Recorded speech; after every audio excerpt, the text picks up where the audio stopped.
Mari kita bersatu di dalam doa. Bapa Surgawi, terima kasih semua karena anugerah-Mu, semua karena kebaikan-Mu, kemurahan-Mu, kasih setiamu kami ada sampai saat ini. Saat ini kami merendahkan hati kami di hadapan-Mu. Kami siap mendengar firman-Mu. Hamba-Mu yang akan menabur firman-Mu. Roh Kudus ambil alih hamba. Sembunyikan hamba di balik kuasa salib-Mu. Biarlah semua setiap perkataan yang keluar itu berasal daripada-Mu. Dan biarlah Tuhan Engkau yang memberi hikmat, karunia hikmat pewahyuan, dan juga karunia pengetahuan dalam memberitakan kebenaran firman Allah, hanya kebenaran firman Allah bagi kemuliaan nama Allah. Roh Kudus, Engkau juga yang bicara pribadi lepas pribadi atas seluruh jemaat, agar kami tidak hanya menjadi pendengar, terutama menjadi pelaku firman-Mu.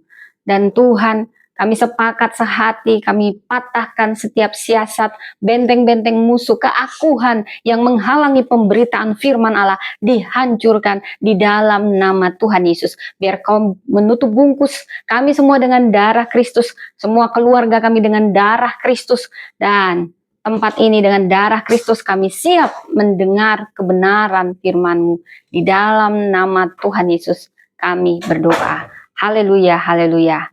Amin. Shalom, semangat Bikom, selamat hari Minggu. Apa kabar? Saya bisa melihat wajah-wajah yang ceria ya. Mungkin ini awal bulan April ya, awal bulan masih tanggal muda ya, tapi saya percaya bukan karena tanggal muda, tetapi sukacita setiap saat tidak ditentukan oleh keadaan, karena itu berasal dari Tuhan. Amin, saudara. Terima kasih sebelumnya saya sampaikan kepada Bapak dan Ibu Gembala yang memberi saya kesempatan kembali menabur firman di sini. Suatu kehormatan bisa melayani Tuhan di sini, berjumpa dengan jemaat yang luar biasa, dan topiknya tentang lemah lembut. Tahukah Anda, saya sangat diberkati ketika saya mempersiapkan bahan khotbah, dan tentunya saya meminta kekuatan dari Roh Kudus, hikmat bagaimana saya harus membawakan ini. Saudara, saya memberi judul saat ini adalah rahasia kekuatan di balik kelemah lembutan. Nah, saya tampilkan gambar singa, saudara ya.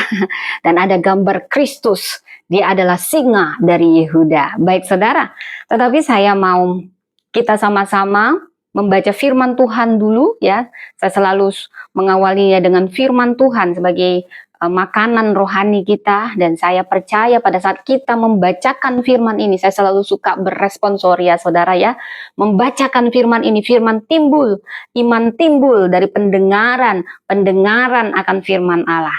Karena itu saudara, mari dengan penuh kehormatan kita membacakan firman Allah yang berkuasa ini. Kita ambil dari Matius 11 ayat 25 sampai 30, ajakan juru selamat saya yang ayat pertama yang ganjil, dan selanjutnya Bapak Ibu Saudara. Kita mulai. Ajakan juru selamat, Matius 11 ayat 25 sampai 30. Pada waktu itu berkatalah Yesus, "Aku bersyukur kepadamu Bapa, Tuhan langit dan bumi, karena semuanya itu Engkau sembunyikan bagi orang bijak dan orang pandai, tetapi Engkau nyatakan kepada orang kecil. Ya Bapa, itulah yang berkenan kepadamu. Semua telah diserahkan kepadaku oleh Bapakku, dan tidak seorang pun mengenal anak selain Bapa, dan tidak seorang pun mengenal Bapa selain anak, dan orang yang kepadanya anak itu berkenan menyatakannya. Marilah kepadaku semua yang letih lesu dan berbeban berat, aku akan memberi kelegaan kepadamu. Pikulah kuk yang kupasang dan belajarlah padaku, karena aku lemah lembut dan rendah hati, dan jiwamu akan mendapat ketenangan. Sebab kuk yang kupasang itu enak, dan bebanku pun ringan. Amin, amin. Saudara, yang memberi rema untuk lemah lembut itu ada di ayat 29. Pikulah kuk yang kupasang dan belajarlah padaku, karena aku lemah lembut dan rendah hati, dan jiwamu akan mendapat ketenangan. Saudara, karena topiknya lemah lembut, saya mencari semua ayat Alkitab dengan kata lemah lembut. Ada banyak, saudara, namun saya batasi. Matius 5 ayat 5 dikatakan, berbahagialah orang yang lemah lembut, karena mereka akan memiliki bumi. Kemudian kita tahu kelemah lembutan ini, kata bendanya ini ternyata salah satu dari buah roh. Tetapi buah roh ialah kasih, sukacita, damai sejahtera, kesabaran, kelemah lembutan, dan penguasaan diri. Tidak ada hukum yang menentang hal itu. Ketika kita menerima Roh Kudus, maka sebenarnya setiap orang Kristen dianugerahi buah kelemah lembutan, saudara. Nah, saudara, kalau saya berkata tentang lemah lembut, apa itu kelemah lembutan, saudara? Apa itu lemah lembut? Apakah kalau Anda, saya bilang lemah lembut ya, perempuan itu sangat lemah lembut, laki-laki itu sangat lemah lembut, apa yang terbersih dalam pikiran saudara? Kalau dunia mungkin berkata, wow, perkataannya begitu halus, apakah itu lemah lembut? Intonasinya nggak pernah ngeri-ngeri gitu, saudara, nggak pernah tinggi. Intonasinya selalu tenang, datar. Apakah itu lemah lembut, saudara? Apakah itu klasifikasi orang yang lemah lembut? Bicaranya halus, gaya bicaranya enak dengernya, ngademin hati. Apakah itu klasifikasi lemah lembut? Maka saya tidak akan pernah masuk di situ, saudara. Yang masuk di situ hanyalah wong Solo, saudara ya. Ada sini wong Solo, saya tidak membedakan. Ya, saya senang dengan orang-orang wong Solo. Suami saya bisa dikatakan kalau dibandingkan antara saya dan suami saya, pasti orang langsung bilang, ini yang lemah lembut, ini kasar, Ibu Priscilla ngomongnya kasar, intonasinya tinggi, pokoknya bukan lemah lembut. Yang lemah lembut ini yang seperti suaminya, gitu ya, saudara. Suami saya wong Jowo, saudara. Wong Jowo juga banyak kok kasar kata-katanya, termasuk suami saya itu wong Jowo yang sangat halus kayak orang Solo, saudara. Tapi walaupun demikian dia tegas ya. Jadi saudara harus membedakan lemah lembut dengan intonasi yang lembut, ya saudara. Kalau menurut dunia, kelemah lembutan itu kelemahan, sepertinya lemah, gemulai, pasif, tunduk-tunduk aja, iya, gitu ya saudara ya. Itu versi dunia.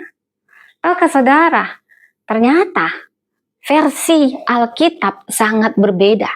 Ketika Yesus berkata di Matius 11 ayat 29, saudara, kalau kita mau tahu definisi atau arti suatu kata, kita harus ambil dari bahasa aslinya. Bahasa asli Perjanjian Baru Yunani. Kebetulan yang saya ambil bahasa-bahasa dari Perjanjian Baru, semuanya bahasa Yunani. Tetapi ada satu yang juga disebut lemah lembut, yaitu Musa. Dan itu bahasa Ibrani. Ketika saya membandingkan, maknanya sama. Ketika Yesus berkata, belajarlah padaku, karena aku ini lemah lembut. Yesus lemah lembut. Apakah Yesus tunduk-tunduk aja? Oh iya, waktu Yesus dibuyung itu dia diam-diam aja, itu yang lemah lembut. Saudara, mari kita ulek bahasa aslinya. Kalau menurut Alkitab, beda sekali dengan apa versi dunia. Kelemah lembutan itu bukan artinya lemah, bukan gemulai, bukan pasif. Justru kalau kita ulek-ulek, kita eksegesis dari bahasa aslinya, ya. Jadi saya mengambil beberapa kata yang lemah lembut, ya. Matius 5 dan Galatia 5 ayat 23, Matius 5 ayat 5 dan juga Matius 11 ayat 29, ini semua bahasa Yunani. Itu artinya ternyata dia punya kekuatan tetapi dikendalikan. Ini punya sikap batin yang tenang, ada ketundukan, ada kedamaian. Demikian juga ketika saya ambil dari bahasa Ibrani, ketika dikatakan Musa adalah pemimpin yang paling lemah lembut. Dia rendah hati, itu seperti dua mata koin, lemah lembut dan rendah hati. Dia tidak bela dirinya, dia bergantung penuh kepada Tuhan. Wow, saudara, saya ketika mencari suatu gambar, saya terbersih apa judulnya. Ternyata saya terinspirasi rahasia kekuatan di balik kelemah lembutan Kristus. Dan gambarnya yang muncul, saudara, saya pikir itu bukanlah gambar yang otomatis, saudara, bukan suatu kebetulan, saudara. Yang muncul itu Kristus dilambangkan singa dan juga dilambangkan anak domba. Wow, ini ada makna yang sangat-sangat dalam, saudara ya. Dan dia menyebut, belajarlah padaku, aku lemah lembut. Pikulah kuk yang kupasang dan belajar padaku, aku lemah lembut.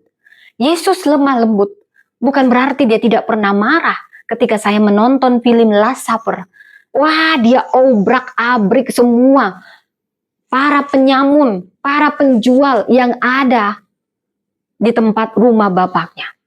Rumah Bapakku seharusnya menjadi tempat pujian, tetapi kau buat menjadi sarang penyamun. Yesus marah, dia obrak-abrik. Tapi dia berkata, aku lemah lembut. Ada rahasia kekuatan di balik kelemah lembutan Kristus. Saudara, suami saya kadang membantu saya dia sangat peduli dengan istrinya, walaupun dia sibuk, dia membantu saya dan saya sangat menghargai sketch dia ketika dia tahu saya mulai berkhotbah di YouTube, saudara ya, dia bantu saya. Bahkan saya tidak minta, dia sampai buat teksnya, saudara ya. Dan saudara, saya senang sekali, saya tinggal baca, tapi memang itu beda gitu ya saudara, lebih baik yang mengalir. Tetapi karena saya sangat menghargai apa yang diberi oleh suami saya tahu dia tidak belajar teologi, tapi dia mengupayakan membantu istrinya, itu membuat saya terharu. Tahu saudara, yang membuat saya ketika saya menangis berkhotbah, tiba-tiba dalam teks itu ada pantun, saudara ya. Jadi, wah, saya ini udah lagi mengalir berkhotbah, kok tiba-tiba ada pantun. Terus tiap sesi ada pantun, saudara. Jadi saya bisa mengerti, saudara. Mungkin saya bukan orang yang suka berpantun, saudara. Tapi untuk hari ini saya menyiapkan 2 pantun, saudara. Karena saya sedang belajar lemah lembut. Lemah lembut, salah satunya kita mau belajar, kita mau melakukan apa yang menyenangkan orang lain, sekalipun itu bukan seperti diri kita, tetapi itu bagian ada yang kita kendalikan, saudara. Karena itu saya mau menyiapkan satu pantun ya, karena suami saya biasanya banyak kali dibuatnya pantunnya, saya sudah mau nangis, kok tiba-tiba berpantun. Saya bilang, papa, kenapa teksnya begini, nggak usah dibuat teks pantun-pantun, atau sediakan aja pantunnya nanti biar pantun itu mengalir gitu ya saudara ya. Nah, berlayar tenang di lautan biru, tak terguncang meski badai menderu. Mari kita belajar pada Kristus Sang Guru, lemah lembutnya penuh kuasa yang syahdu. Cakep. Bilang dong cakep, saudara ya. Ya, mari kita siap belajar dari Sang Guru Kristus yang lemah lembut. Pertama, ternyata berdasarkan bahasa aslinya dikendalikan. Orang yang lemah lembut justru orang yang sangat powerful, tetapi dia menahan dan mengendalikan kekuatannya itu untuk tujuan yang lebih besar. Dia mengendalikan kekuatannya itu dengan kasih dan hikmat. Itulah kelemah lembutan. Saudara, saya mengambil gambar kuda, saudara. Kuda itu sangat kuat, makanya dipakai berperang, dipakai banyak hal. Kuda itu sangat powerful, saudara. Tetapi kuda ini adalah hewan yang lemah lembut. Kenapa? Karena kuda ini ketika dilatih dan dijinakkan, dia akhirnya bisa mengendalikan kekuatannya sehingga dia tidak liar sembarangan ke sini, tetapi dia punya makna dan manfaat yang lebih besar untuk tujuan yang lebih besar, tidak sekedar mengembara. Itu yang disebut lemah lembut. Mengendalikan kekuatan, dia powerful, tetapi dia kendalikan dengan kasih dan hikmat. Saya memberi lambang singa dan domba. Singa, dia ini raja hutan, saudara. Bukan berarti dia tinggal di hutan. Ini simbol kekuasaan, banyak kerajaan. Membuat simbolnya adalah singa. Kenapa singa jadi raja hutan padahal dia tinggal di padang belantara? Saudara, auman singa itu 10 meter sudah kedengaran. Dan dia berjalan sangat beribawa, saudara. Dia tenang, dia tahu kapan menerkam, dia tahu kapan diam, dia tahu kapan bertindak. Sehingga hewan dan dia adalah simbol kepemimpinan, saudara. Dia simbol kepemimpinan yang mengendalikan, mendominasi. Sehingga Yesus disebut singa dari Yehuda. Domba, anak domba sering menjadi suatu itu lembut sekali. Karena memang domba hewan yang bodoh, saudara. Tetapi dia kelembutannya itu seperti dikendalikan. Kekuatan yang dikendalikan. Kadang kita seperti domba. Dan inilah simbol dari Kristus. Saudara, Kristus berkata, belajarlah padaku, karena aku lemah lembut, aku guru yang lemah lembut. Yesus disebut singa dari Yehuda. Singa simbol dominasi, simbol kekuasaan, simbol kepemimpinan, simbol segala sesuatu kekuatan yang sangat powerful. Dia disebut singa dari Yehuda, Wahyu 5 ayat 5. Tetapi kita juga menyebutnya anak domba Allah. Anak domba Allah, kasihanilah kami. Saudara, dia bisa turun ke dunia ini, mengambil tempat yang paling hina, yaitu lahir di kandang domba. Dan dia mati di tempat yang paling hina juga, yaitu kayu salib. Karena matilah, terkutuklah yang mati di kayu salib. Saudara, Kristus guru yang lemah lembut. Kenapa? Dia ini pencipta alam semesta ini. Dia Alfa dan Omega. Tetapi ketika dia harus berinkarnasi jadi manusia, dia mengendalikan kekuatannya yang powerful itu untuk tujuan penebusan misi keselamatan manusia. Saudara, terutama ketika di Taman Getsemani, itu pergumulan yang paling besar. Kelemah lembutan Kristus begitu kelihatan, saudara. Dia sudah tahu nubuat dia akan seperti anak domba yang disembelih, saudara. Kalau saya nonton kemarin film Last Supper, saya nggak tahan, saudara. Saya nangis. Kalau saya baca Alkitab dari Matius ketika Yesus diolok-olok, terutama ketika dia diolok-olok, tahukah Anda? Ketika dia lahir ke sini, dia 100% Allah, 100% manusia. Artinya apa? Dalam posisi keilahiannya, dia punya kuasa yang sangat powerful. Dia bisa membalas setiap orang yang bertindak semena-mena sama dia. Karena dia Tuhan, saudara. Tetapi lihat, dia seperti domba. Makanya saya memberi simbol singa. Singa itu sebenarnya bisa sangat powerful, mencabik-cabik lawannya, memakan lawannya. Begitu besar namanya juga Tuhan, saudara. Pencipta langit dan bumi. Tetapi ketika dia berinkarnasi jadi manusia, dia masih punya otoritas dan kekuasaan yang sama. 100% manusia, 100% Allah. Tetapi dia mengendalikan kekuatannya itu terutama ketika dia di Taman Getsemani. Bapa, seandainya mungkin biar cawan ini lalu daripadaku. Dia bisa saja Bapak batal Bapak, karena dia sudah tahu bagaimana dia akan diperlakukan seperti anak domba. Karena dia tahu bagaimana dia akan dicabik-cabik dan dia harus diam saja. Wah, itu betul-betul peluhnya berubah menjadi darah karena dia stres sekali, saudara. Dan ketika dia suruh berjaga, berdoa, dan disitulah datang para tentara mengambil dia. Bahkan Petrus begitu emosional, dia menebas salah satu telinga prajurit itu.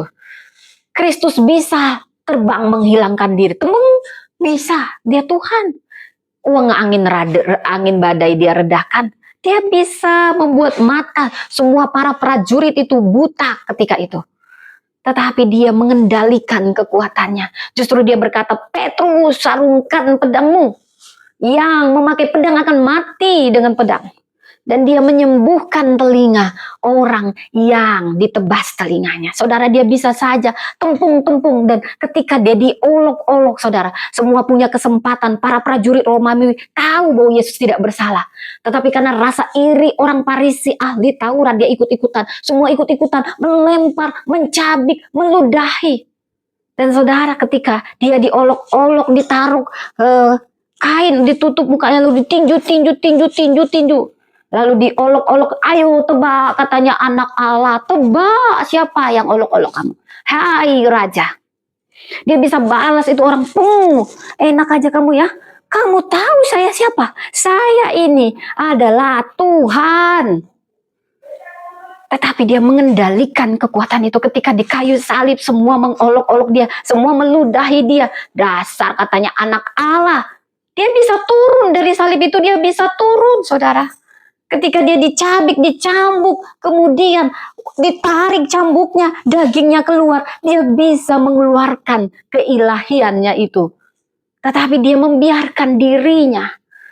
Dia seperti singa yang powerful, bisa mencabik-cabik semua orang yang mengolok-olok dia, menyiksa dia. Dia terkam bisa, dia tendang sampai langit ketujuh bisa. Tetapi dia mengendalikan kekuatan itu, saudara. Itulah lemah lembut. Dia membiarkan dirinya seperti anak domba. Dia yang menyerahkan dirinya, salibkan saya.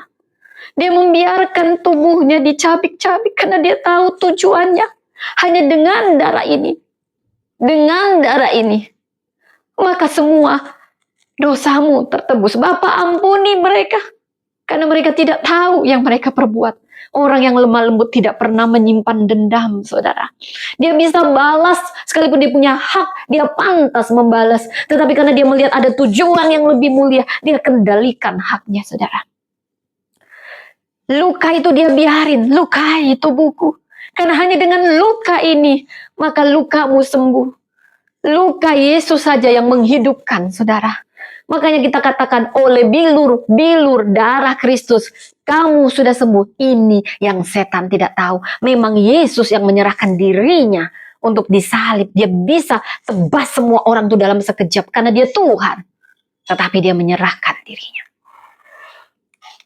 Kita juga belajar dari kelemah lembutan Musa sebagai pemimpin. Berulang kali Tuhan begitu malas banget sama orang Israel yang sudah keluar dari Mesir. Kerjanya sungut. Sampai Musa marah sebagai pemimpin. Tetapi ketika Tuhan mau memusnahkan, Musa membela. Ketika Tuhan tawar-menawar sama Musa, Musa kau aja sama keluargamu kuselamatkan. Ini orang-orang yang bebal ini ku bumi hanguskan. Tetapi dia melembutkan Tuhan. Dia punya hak itu. Dia punya hak untuk membelas. Dia punya hak untuk mengatakan musnahkan Tuhan. Tetapi dia mengendalikan dirinya Tuhan. Malah dia yang melembutkan hati Tuhan. Tuhan, jangan biarkan umatmu malu. Kau yang mengeluarkan dia dari tanah Mesir, mengeluarkan kami dari tanah Mesir. Kenapa apa kata bangsa lain kalau hanya untuk kau bunuh di padang gurun ini? Itu kepemimpinan yang sangat lembut. Dia nggak ngadu. Banyak pemimpin kerjanya ngadu-ngadu aja sama pemimpin yang lebih tinggi. Anak buahku begini, anak buahku begini. Dia hanya mengamankan posisinya. Tetapi pemimpin yang baik adalah pemimpin yang lembut, adalah pemimpin yang tetap setia meski ditolak, walaupun yang dia pimpin ini nyebelin, semuanya nyebelin. Tetapi dia menghancurkan dirinya karena dia tahu ada misi yang lebih besar, saudara. Musa ini punya banyak kekurangan. Tetapi ketika Tuhan meminta dia memimpin, dia sangat berat. Namun dia belajar melembutkan hatinya, saudara. Dia bergantung pada Tuhan. Saudara, sekalipun banyak bangsa Israel yang nyebelin banget, Musa begitu berulang kali marah sampai dia batal ke tanah Kanaan, saudara. Tetapi dia tetap disebut lemah lembut. Karena kalau dia tidak lemah lembut, lebih banyak bangsa Israel yang sudah musnah tuh. Tetapi dia pemimpin yang mau memimpin dengan lemah lembut. Dia punya power untuk bunuh.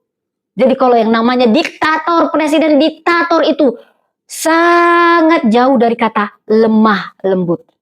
Pemimpin yang lemah lembut adalah pemimpin yang mengampuni, pemimpin yang mengayomi, pemimpin yang punya hak untuk membalas, tapi dia menahan kekuatannya. Demi kemajuan gereja, demi kemajuan perusahaan, dia kadang mengorbankan dirinya. Dia punya hak, dia harus menurunkan gengsinya. Itu namanya lemah lembut. Dan saya sangat-sangat terberkati dengan Mahatma Gandhi. Tahukah Anda? Saya percaya ini Mahatma Gandhi sangat mengagumi Yesus. Ketika Mahatma Gandhi meninggal, ditemukan di kamarnya ada Alkitab dan gambar Yesus. Dia begitu mengagumi sosok Yesus, dan dia justru menjadi pelaku dari firman yang disampaikan oleh Yesus.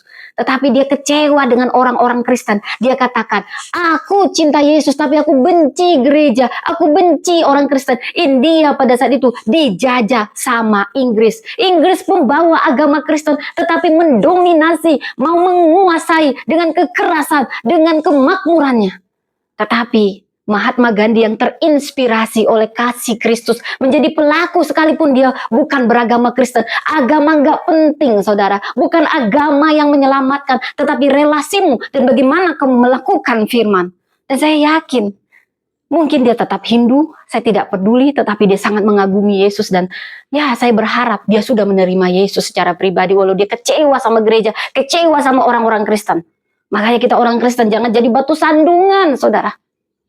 Dia tidak membalas kekerasan Inggris dengan kekerasan, malah dia mempengaruhi, membawa perubahan bagi India. Tidak perlu kekerasan, tidak perlu kekerasan. Dia disiplin puasa, dia doa, dia tunduk pada kebenaran. Ini semua nilai-nilai yang Kristus ajarkan. Orang Inggris tidak melakukannya padahal orang Kristen. Dia orang Hindu tetapi melakukannya. Dia sangat terinspirasi dengan Yesus. Dia memimpin dengan hati, bukan maksa, bukan mendominasi, bukan diktator. Dia mendengar suara rakyat dengan hatinya, bukan dia tekan-tekan. Dan dia menang dengan kasih, bukan dengan kekerasan. Sehingga India merdeka. Yang kedua rahasianya, kelemah lembutan itu. Artinya kita punya ketaatan, ketundukan pada kehendak Tuhan. Tadi dikatakan pikulah kuk yang kupasang. Tuhan memakai perumpamaan kuk. Pada zaman itu, mata pencarian utama adalah petani. Dia selalu mengambil simbol-simbol yang sangat relevan agar kita paham. Apa itu kuk? Itu alat pertanian. Di mana biasanya dipasangkan ke leher sapi. Itu untuk buah sapi. Supaya pekerjaan lebih efisien, lebih cepat, lebih efektif. Dan biasanya yang dipasangkan adalah sapi yang berpengalaman dengan sapi yang belum berpengalaman. Supaya diharapkan sapi yang berpengalaman akan menuntun sapi yang tidak berpengalaman. Artinya itu berjalan seiring, terhubung, ada keterhubungan, ada penundukan diri, ada disiplin, ada relasi. Orang yang lemah lembut adalah orang yang mau tunduk, mau taat, saudara. Dia sudah mematikan keinginan dirinya, saudara. Itu namanya lemah lembut. Mau diajar, kalau dikoreksi, mau menerima masukan, mau diajarin, saudara. Seperti saya sedang belajar berpantun, saudara, walaupun itu bukan bagian saya. Tahukah Anda yang paling membuat saya terpesona dari kuk ini, saudara? Yesus berkata, pikulah kuk. Kenapa Yesus suruh aku pikul kuk? Bebanmu ringan. Loh, bukannya nanti kalau pakai kuk jadi berat? Bukan. Karena aku mentor ilahimu. Karena aku ada di sampingmu. Karena aku yang mengambil bebanmu yang paling besar. Karena aku sudah berpengalaman. Aku iman besar yang turut merasakan yang kau rasakan. Kau sedang melangkah dari kemenangan. Tetapi kita harus sama-sama. Kita harus terhubung seperti kuk itu. Menghubungkan yang berpengalaman dengan yang tidak berpengalaman. Tetapi ada tanggung jawabmu. Ada tanggung jawab Tuhan. Dan bagian yang terberat serahkan pada Tuhan. Makanya dikatakan supaya kau lega. Itu artinya tunduk, disiplin. Ayo, lembu yang berpengalaman dia bawa ke sini, begini bajaknya. Maka lembu ini pun yang tidak berpengalaman harus ikut. Dia selalu berbarengan. Itu artinya relasi. Bohong yang tidak punya jam doa. Bohong yang tidak punya penyembahan. Tapi Anda bisa katakan melayani. Karena itu adalah sumber kekuatan. Relasi kita dengan Tuhan itu sumber kekuatan, itu seperti kuk yang terpasang dan dia mentor kita. Bedanya dengan kuk dunia ini, tahunya kuk dunia ini hanya bisa menindas dan berat, tetapi kuk dari Tuhan itu hanya kuk untuk mengarahkan kita pada jalan yang tepat. Ini memudahkan kita dan bagian yang paling berat, beban yang paling berat serahkan pada Yesus karena Yesus ada di sebelahmu. Itu artinya lemah lembut. Mau tunduk, mau taat, mau diajari. Jangan ngelawan. Makin lu ngelawan, makin sulit prosesnya, makin lama. Orang yang lemah lembut bisa diajari. Dia nurut, ayo ke sini, ayo ke sini. Dan tentu itu harus dengan relasi. Orang yang lemah lembut, dia selalu menjaga relasinya dengan Tuhan. Karena itu bagian dari ketundukan, bagian dari disiplin. Saudara, dan apa yang ketiga, rahasia kelemah lembutan? Rahasia yang ketiga, penyerahan diri yang total dan ketergantungan pada Tuhan. Saudara, sama seperti Musa. Apa artinya berserah, saudara? Berserah bukan menyerah. Berserah, kau tetap melakukan bagian yang terbaikmu. Tetapi kau tetap menyerahkan semuanya kepada Tuhan. Bukan lagi keinginanmu. Ada penyerahan diri total. Ada kepercayaan penuh pada Tuhan. Bukan berarti kau nyerah. Aku berserah. Aku berserah. Orang yang berserah itu, orang yang bergantung pada Tuhan itu, justru orang yang melakukan bagiannya semaksimal mungkin. Dia selalu berdoa. Mau kerjain ini, berdoa. Itu artinya kita bergantung penuh pada Tuhan. Kita selalu melibatkan Tuhan dalam perencanaan. Kita nggak mau, walaupun kita, saya pakarnya, nggak perlu doa-doa. Wah, bohong, saudara. Kalau orang yang bergantung penuh pada Tuhan, dari hal sederhana, dia selalu melibatkan Tuhan. Karena dia tahu, aku bergantung pada Tuhan. Orang yang penyerahan diri pada Tuhan, sebenarnya dia punya hak. Dia punya hak untuk membalas. Itu contoh paling nyata adalah pengampunan, saudara. Mungkin Anda begitu besar sekali disakiti, saudara. Tetapi kalau Anda sudah katakan penyerahan diri pada Tuhan, Anda punya hak untuk membalas itu. Anda punya kekuatan untuk membalas itu. Tetapi Anda menyerahkan hak Anda pada Tuhan. Sembari Anda tetap melakukan bagian Anda yang terbaik. Anda meletakkannya dengan penuh kepercayaan kepada Tuhan. Saudara, saya bisa simpulkan, Yesus adalah sang guru yang lemah lembut. Kelemah lembutan itu adalah kekuatan yang tersembunyi dalam jiwa yang tenang. Dia menguasai diri dengan hikmat dan kasih, tunduk dan taat dalam kehendak Tuhan. Dan menyerahkan beban hidup kita di bawah kuk Kristus yang lembut. Sehingga beban kita pun ringan, saudara. Kenapa dikatakan berbahagialah orang yang lemah lembut? Karena mereka memiliki bumi. Apa maksudnya? Apakah kita dengan lemah lembut tadi, kita punya bumi? Yes. Tetapi yang dimaksud adalah menerima warisan yang kekal dan menerima otoritas dari Allah. Anda diberi kepercayaan. Ketika Anda bisa mengendalikan kekuatan Anda. Ketika Anda mau taat, mau diajar, mau tunduk. Dan ketika Anda bergantung penuh pada Tuhan, apa-apa Tuhan. Berserah penuh pada Tuhan, menyerahkannya pada Tuhan. Percaya pada Tuhan. Maka Tuhan akan mempercayakan yang lebih besar untuk Anda kelola, Anda terima. Dan tentu orang yang lemah lembut pasti dihormati manusia. Karena orang pun bisa menilai, Bapak ini bisa balas, tapi dia tidak balas. Bapak ini orang yang sangat besar posisinya, tetapi dia mengendalikan itu untuk tujuan yang lebih besar. Dia nggak semena-mena.